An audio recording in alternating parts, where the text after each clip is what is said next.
So the main reason our alphabetic code is complicated, as already explained, is because it has incorporated words from other languages, which often have different spellings for the sounds.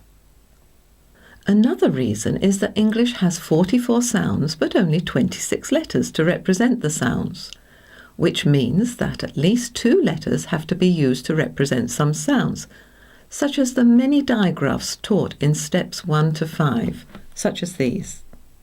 It would not be so complicated if we kept to the same 2 letters for a sound. For example, if we always used double E to represent the E sound, as in these words. So here we have tree, and that is spelt correctly with the double E, and these others are not spelt correctly, but if they were written with the double E, they'd look like this: me, cream, valley, these, and elastic. This would certainly make it easier for the children learning to read and spell in English. The problem is that this is not the way that English is written. As explained in the overview, there are many ways of representing the sounds in English. Now, let us this time look at the E sound. And all these words have the E sound in them, but they all have a different alternative spelling in them. Let's just look here. B, that's got the double E for the E. The sunny has got the Y for the E. Theme is E hop over E for the E, and dream is got the EA for the E. These common alternatives are taught in steps 1 to 5. Now, with this next group of alternative spellings, they're not used nearly so much.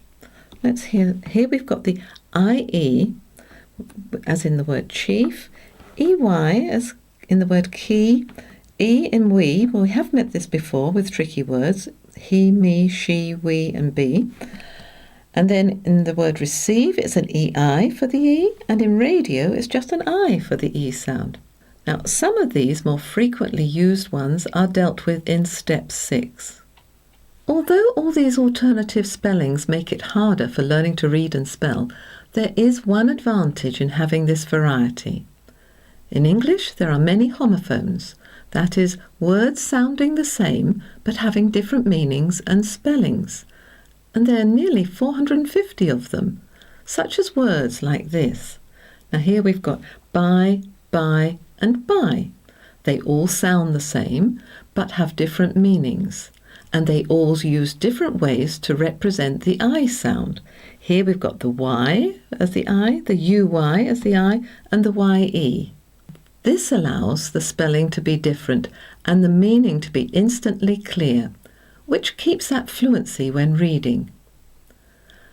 Occasionally, there is not that distinction. As with words like these, is this read or read, row or row, live or live? The spelling does not reliably provide the pronunciation or the meaning.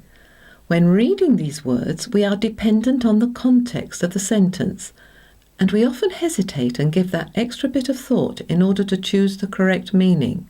Fortunately, there are not many words like this. It would be a larger problem if we did not have the alternative spellings to make the meaning clear with the hundreds of homophones. And lastly, the first dictionary was printed over 200 years ago. Since then, the spelling has remained the same, but the pronunciation has changed, as in these words. Here we have said. Now, I'm sure we used to say said, the verb is to say. In the word often, we used to pronounce a T, often, and some people still do. Night used to be pronounced knicht, and now we use night. And this is an interesting one, clothes. Now, clothes used to be pronounced with a TH, similar to the spelling, but then became that habit of just saying clothes, like when you close the door.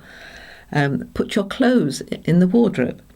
And now it's gone back to what the spelling should be, which is clothes. It is fascinating how language changes over time.